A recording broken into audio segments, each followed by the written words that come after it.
Hello everybody, welcome to my channel.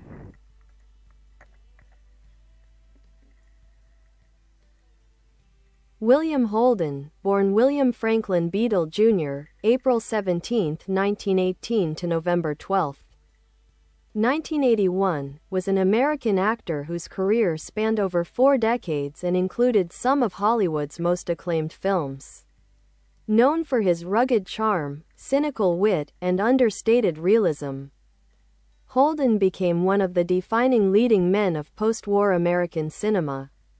Early life: Holden was born in O'Fallon, Illinois, and raised in Pasadena, California. The son of a chemist and a schoolteacher, he grew up with a middle-class upbringing and attended Pasadena Junior College, where he developed an interest in acting. His good looks and natural charisma caught the attention of a talent scout, leading to a contract with Paramount Pictures in the late 1930s. Rise to stardom: Holden's breakout came in Golden Boy, 1939, where he starred opposite Barbara Stanwyck as a violinist-turned-boxer. Stanwyck reportedly helped coach him through his performance, and the film established Holden as a promising new face in Hollywood. After serving in the U.S. Army Air Forces during World War II, Holden returned to film work, slowly building his career through the late 1940s. Golden era and major success: the 1950s were Holden's golden decade. He achieved international fame with Sunset Boulevard, 1950, playing the struggling screenwriter Joe Gillis who becomes entangled with Gloria Swanson's fading silent film star. His sardonic narration and cool detachment embodied the post-war American mood of disillusionment. He won the Academy Award for Best Actor for Stalag 17 Inches, 1953, a World War II drama directed by Billy Wilder, in which he portrayed a cynical prisoner of war suspected of being a traitor. The role cemented his reputation as the embodiment of weary, self-interested men with flashes of integrity.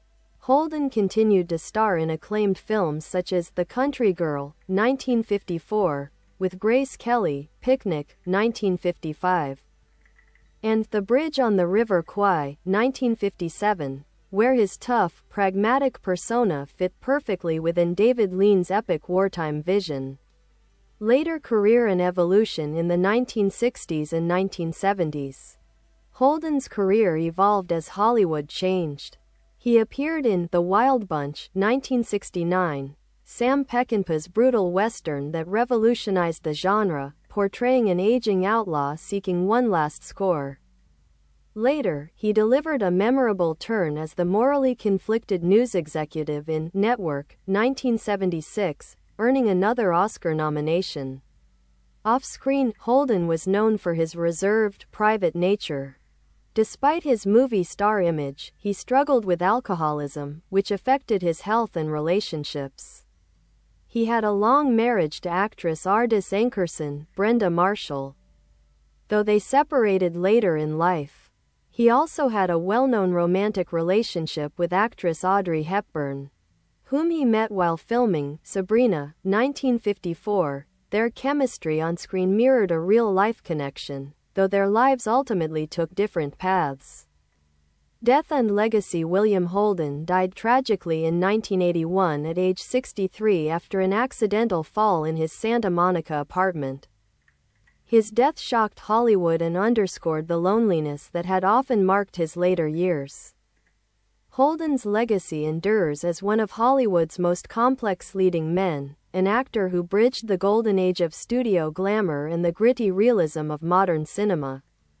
His performances combined strength with vulnerability, cynicism with compassion, and his screen presence influenced generations of actors who followed.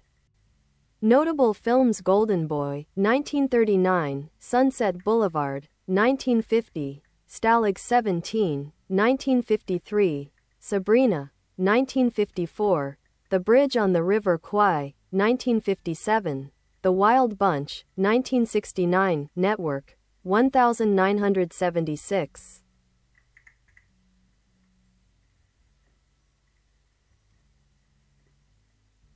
Collaborations and acting style. William Holden's collaborations with directors like Billy Wilder and David Lean produced some of the most memorable performances in cinema history. Wilder in particular brought out Holden's unique blend of cynicism and moral conflict, qualities that defined post-war masculinity on screen. In Sunset Boulevard, Wilder used Holden's sardonic voiceover and weary expression to convey the bitterness and corruption of Hollywood itself. Their partnership continued with Stalag 17 Inches, which earned Holden his Oscar and displayed his gift for portraying flawed men who still clung to decency in harsh environments. Holden's acting style was marked by understatement. Unlike some of his contemporaries who favored theatrical delivery, Holden often relied on quiet intensity, a natural, conversational tone that made his characters feel authentic. He had a gift for projecting both toughness and introspection, often playing men disillusioned by the world yet still capable of tenderness or courage when pushed. His screen persona combined traditional Hollywood masculinity with modern vulnerability, making him a bridge between classic and contemporary acting styles. Relationship with Audrey Hepburn. Holden's affair with Audrey Hepburn during the filming of Sabrina, 1954, became one of Hollywood's most poignant love stories. Hepburn, known for her grace and innocence, was drawn to Holden's charm and intelligence, while he admired her purity and discipline. However, their relationship was ultimately doomed. Holden, then married, could not give Hepburn the family she desired, as he had undergone a vasectomy years earlier. The heartbreak reportedly haunted them both. When they reunited 2 decades later in Paris when it sizzles, 1964, the chemistry remained, but their lives had moved on. Hepburn later described him as the love that got away. Humanitarian work and personal life away from the screen, Holden had a deep love for nature and wildlife conservation. In the 1960s, he became one of the early Hollywood figures to take an active interest in environmental causes. He co-founded the Mount Kenya Game Ranch in Africa with conservationist Don Hunt, helping to preserve endangered species and raise awareness of ecological issues long before it became fashionable. Holden's personal life, however, was marked by contradictions. He was both adventurous and reclusive, a man who could command a room but preferred solitude. His charm often masked emotional struggles and a growing dependence on alcohol. Despite these challenges, friends and co-stars consistently remembered him as intelligent, generous, and deeply loyal. Later career and final years. By the 1970s, Holden had transitioned from the romantic leads of his youth to more mature, complex roles. His performance in Network, 1976, as TV executive Max Schumacher, was widely hailed as a career renaissance.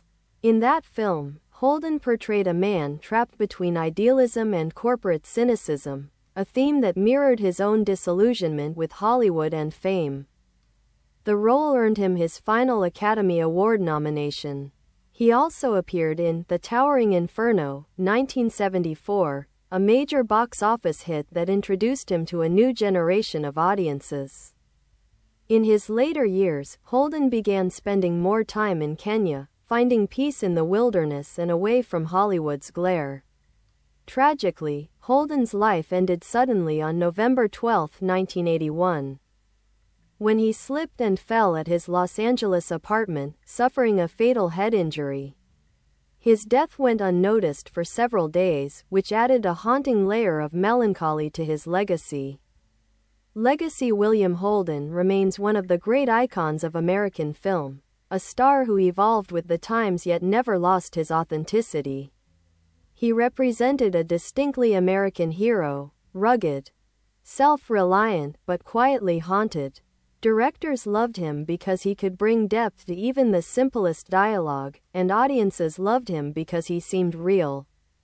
Holden's influence can be seen in later actors such as Harrison Ford, Jack Nicholson, and George Clooney, who inherited his mix of masculine edge and moral ambiguity. Today, he is remembered not only for his body of work, over 70 films, but also for his ability to humanize the archetypal, leading man. His performances in Sunset Boulevard, Stalag 17, and Network remain masterclasses in cinematic realism, enduring portraits of men facing themselves and their world with weary grace.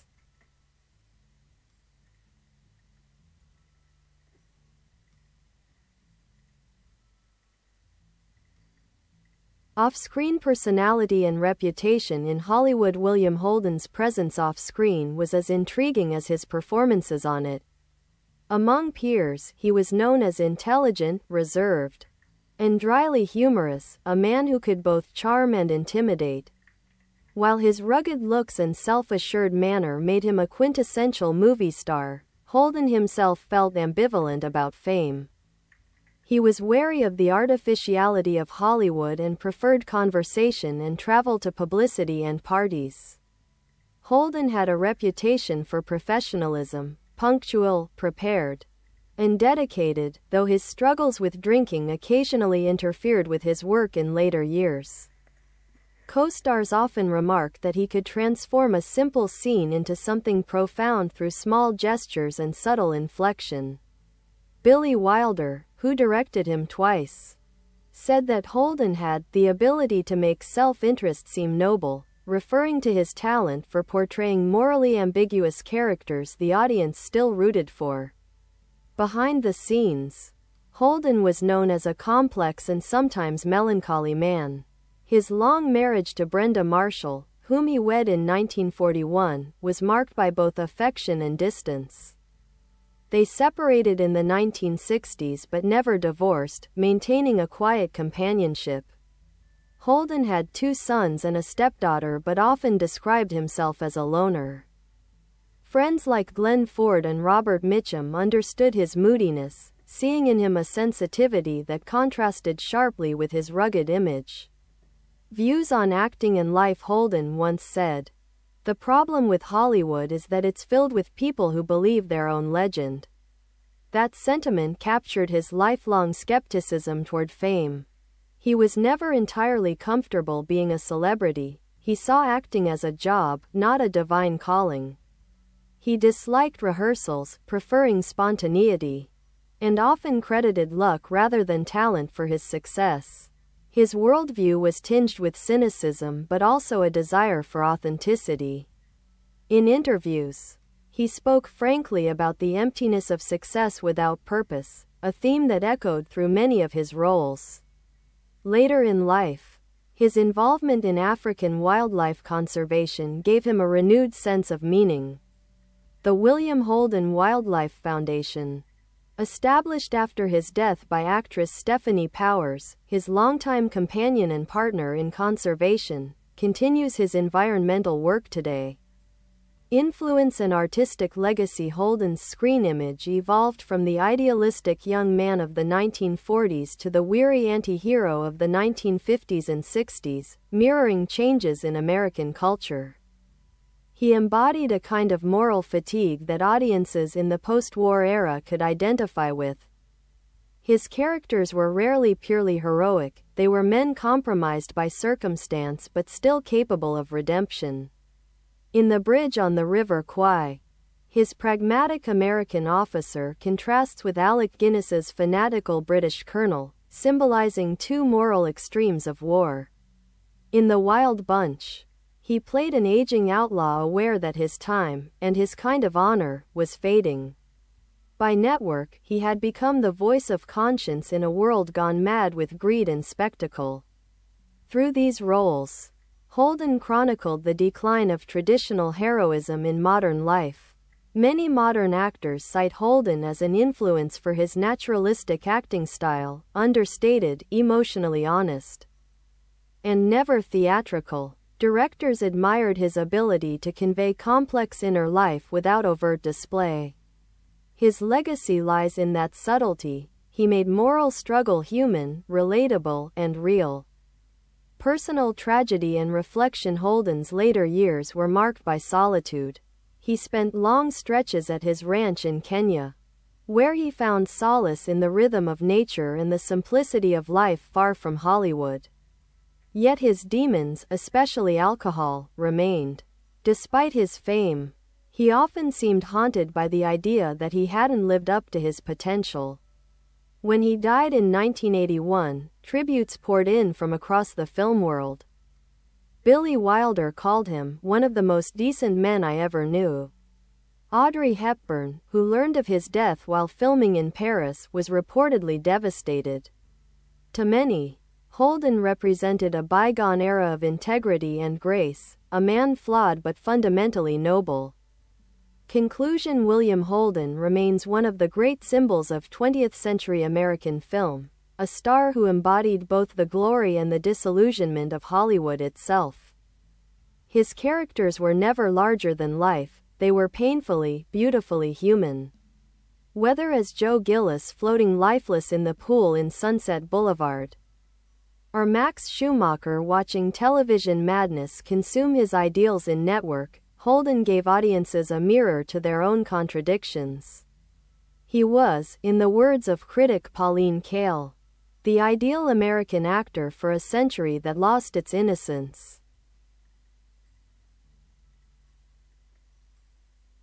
Chronological timeline of William Holden's life and career: 1918 to 1930s. Early years in discovery. William Franklin Beedle Jr. was born on April 17, 1918, in O'Fallon, Illinois, to William Franklin Beedle Sr., a chemist, and Mary Blanche Ball, a schoolteacher. The family moved to Pasadena, California, when he was young, giving Holden access to the heart of the growing film industry. He attended Pasadena Junior College, where he majored in chemistry but also joined the college radio group, developing an interest in performance. In 1937, while performing in a local play, he caught the attention of a Paramount Pictures talent scout and signed a contract with the studio under the name William Holden, 1939 to 1941. Early career and breakthrough: Holden's first major success came with Golden Boy, 1939, opposite Barbara Stanwyck. Playing a violinist turned boxer, he delivered a raw, emotionally charged performance that marked him as a star in the making. Stanwyck took him under her wing, helping him refine his craft, a mentorship Holden always remembered with gratitude. Following Golden Boy, Holden starred in several romantic and adventure films, including Invisible Stripes, 1939, and Those Were the Days, 1940. In 1941, he married actress Brenda Marshall, a union that lasted 4 decades despite separations later in life. 1942 to 1945, World War II service. At the height of his rising fame, Holden enlisted in the U.S. Army Air Forces during World War II. He served as a second lieutenant, primarily in public relations and training films. This experience deepened his sense of realism and discipline, qualities that would later define his acting style. 1946 to 1949, post-war struggles. After the war, Holden returned to Hollywood, but his career faltered. The late 1940s were marked by unremarkable films and studio frustrations. Holden later admitted that he nearly left acting during this period, feeling typecast in bland leading man roles. 1950 to 1959. The golden decade. Holden's career was reborn with Billy Wilder's Sunset Boulevard, 1950. His portrayal of Joe Gillis, the cynical screenwriter ensnared by a fading silent movie queen, became iconic, a dark, self-aware critique of Hollywood itself. The film earned him his first Oscar nomination and elevated him to the top ranks of American actors. He followed with a string of hits.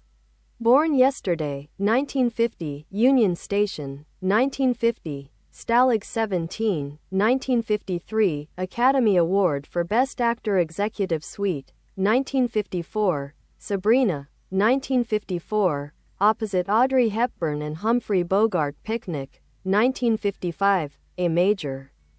Box office success showcasing his physical charisma. The Bridge on the River Kwai, 1957, epic drama that became one of the decade's defining films. Holden was, for a time, the highest-paid actor in the world, and in 1954, Time magazine featured him on its cover, calling him Hollywood's Golden Boy. 1960 to 1969.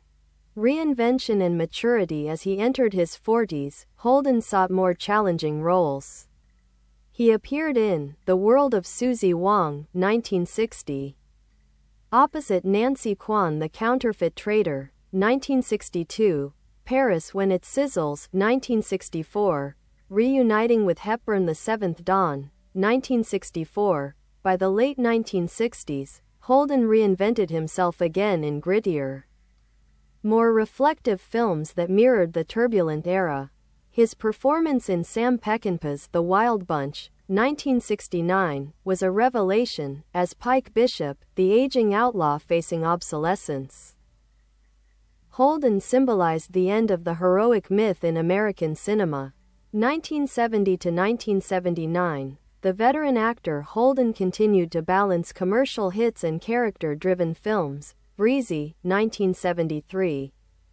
Directed by Clint Eastwood. The Towering Inferno, 1974, a massive box office success. Network, 1976, for which he received his third Oscar nomination in Network. Holden delivered one of his greatest performances as Max Schumacher, a news executive facing moral and personal collapse in the face of television sensationalism. His scenes with Faye Dunaway were lauded for their emotional intensity and honesty. Holden also appeared in Fedora, 1978, reuniting once more with Billy Wilder, a poetic, nostalgic reflection on aging and the illusions of fame. 1980-1981, final years. During his later years, Holden divided his time between Los Angeles and Kenya, where he dedicated himself to wildlife conservation. He became co-owner of the Mount Kenya Safari Club and co-founder of the Mount Kenya Game Ranch, working to protect endangered species. His companion during this period was Stephanie Powers, best known for her role in Heart to Heart. Together, they shared a passion for nature and conservation. Powers later established the William Holden Wildlife Foundation in his memory, which continues to operate today. In November 1981, Holden tragically died in an accident at his Santa Monica apartment after a fall caused by intoxication. He was 63 years old. Honors and Recognition. Academy Award for Best Actor, 1954. Stalag 17 Golden Globe Award for Best Actor, 1954, Stalag 17. Academy Award nominations: Sunset Boulevard, 1950. Network, 1976, star on the Hollywood Walk of Fame, 1651 Vine Street. American Film Institute, AFI, ranked him number 25 on its list of the greatest male screen legends of classic Hollywood. Lasting impact. William Holden's screen legacy endures not just in his films, but in the archetype he created, the reluctant hero. The man who has seen too much yet still clings to some shard of decency. His work remains essential viewing for anyone studying mid-century American cinema. He was an actor who aged with his audience, moving from youthful idealism to middle-aged disillusionment with grace and honesty. Few stars have embodied the contradictions of modern manhood, charm and weariness, integrity and compromise, as fully as William Holden. As critic David Thompson once wrote, Holden was the man America trusted because he didn't trust himself. Deep analysis of William Holden's most important films. William Holden's greatest performances form a narrative of their own, a portrait of American masculinity from idealism to disillusionment, from confidence to quiet despair. Each of his major films reflects a different phase in his life and career, and together they capture the evolution of both Hollywood and the society it mirrored. 1. Sunset Boulevard, 1950. The Price of Illusion, directed by Billy Wilder. Sunset Boulevard stands as one of the most haunting self-reflections ever made about Hollywood. Holden's character, Joe Gillis, is a struggling screenwriter who becomes financially dependent and romantically entangled with Norma Desmond, Gloria Swanson, a forgotten silent film star. Holden's dry, ironic narration, opening as a corpse floating in a swimming pool, immediately sets the tone. His performance embodies the clash between youth and decay, ambition and failure. Joe Gillis is both a cynic and a dreamer, desperate to succeed yet disgusted by the machinery of fame.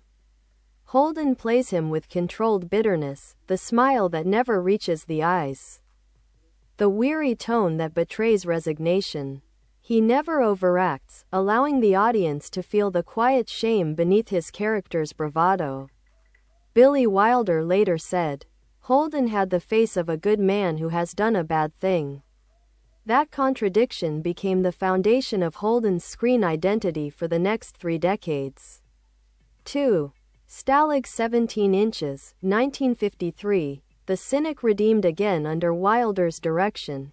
Holden delivered a landmark performance as Sergeant J.J. Sefton, a cynical, sharp-tongued POW in a German prison camp accused of collaborating with the enemy.